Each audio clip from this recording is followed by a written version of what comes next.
안녕하세요. 돌쇠 인사 올립니다. 제7광고 일본과의 공동개발 협정 시한이 2028년까지인데요. 영토 문제와 맞물려 있는 이 사안은 참으로 복잡한 역학관계가 형성되어 있죠.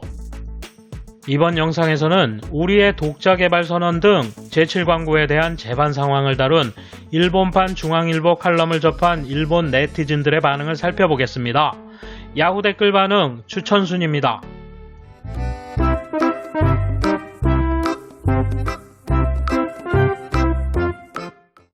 이에 대한 일본 네티즌 반응 보실까요? 약속을 파기해도 아무런 반성도 없는 나라와의 협정은 진행할 수 없습니다. 컨트리 리스크라든지 하는 레벨을 초월하고 있습니다. 공부하지 않아 이런 프로젝트의 존재를 몰랐어요. 중단 이유는 여러 가지가 있겠지만 문정권이 끝날 때까지 혹은 한국이 제대로 된 나라가 될 때까지 움직이지 않는 것이 상책이라 판단했을 겁니다. 결정을 마음대로 뒤집을 테니 일본 돈을 마음대로 사용하겠다는 한국 정부의 계획이 밝혀져 좌절된 만큼 일본은 쉽게 생각을 바꿀 수 없다.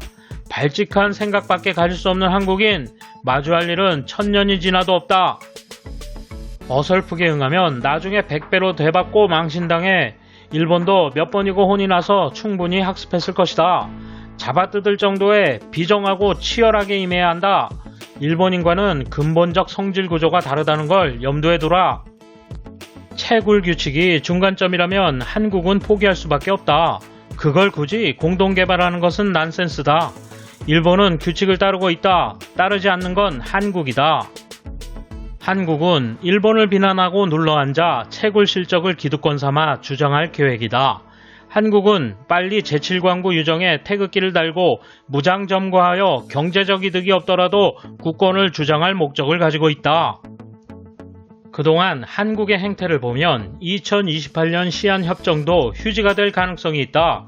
근처에서 중국이 개발하고 있어 몰래 공동개발을 할지 모르니 감시의 눈을 늦추지 않아야 한다. 그동안 친한파 의원들을 얼마나 배제시킬지. 확실히 섬으로서의 규슈와 제7광고는 단절되어 있지만 남녀군도와 히젠토리 섬은 대륙붕 위에 있으니까 히젠토리 섬은 몰라도 남녀군도는 명료한 섬, 그래서 제7광고의 북부는 자연스럽게 연결되어 있다. 대륙붕 기준은 일반적으로 섬 측에 불리하지만 제7광고에 관해서는 반드시 그렇지는 않아. 뭐 한국의 미디어는 절대 언급하지 않겠지. 이런 이야기가 있구나.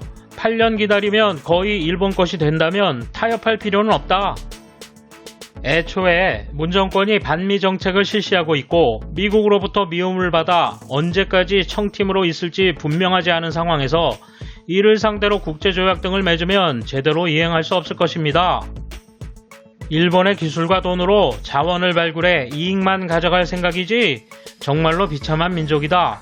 어차피 앞으로 8년 지나면 일본 독자적으로 개발할 수 있다. 대기 이익을 받는 정도라면 중국에 빼앗기는 쪽이 아직 낫다. 요점은 국제법상 중간선 기준으로 일본의 권리가 있지만 한일 공동개발 협정에 따라 한국의 권리 주장이 가능하므로 개발에 착수하겠다는 것. 이제 8년밖에 안 남았나? 너무 일본을 부추겨서 협정 파기당하면 어떻게 하려고 그래?